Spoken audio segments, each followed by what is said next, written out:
بسم اللہ الرحمن الرحیم۔ السلام علیکم ورحمۃ اللہ وبرکاتہ۔ بہت سے لوگوں کا یہ کہنا ہے کہ کاروباری بندش کے حوالے سے کوئی ایسا مجرب قرآنی عمل بتائیں جس سے کاروبار پر آنے والی نوسط کا خاتمہ کیا جا سکے۔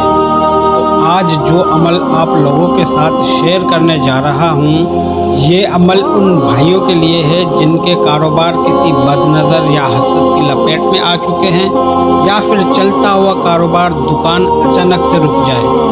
بروز جمعرات سب سے پہلے آپ نے 7 گھروں میں سے تھوڑا تھوڑا پانی لے کر ایک بوتل میں جمع کرنا ہے، اور پھر یہ 7 سلام پورے کاغذ پر زعفران سے لکھ لینے ہیں۔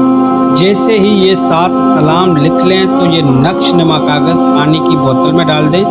جب یہ زعفران سے لکھے 7 سلام پانی میں حل ہو جائیں تو پھر اس پانی کو اپنی کاروبار کی جگہ پر دیواروں پر چھڑک دیں، اور یہ عمل 3 جمعرات کریں۔ انشاءاللہ تعالی اس عمل کی برکت سے بہت جلد آپ کا کاروبار دوبارہ بہتر طریقے سے چلنے لگے گا۔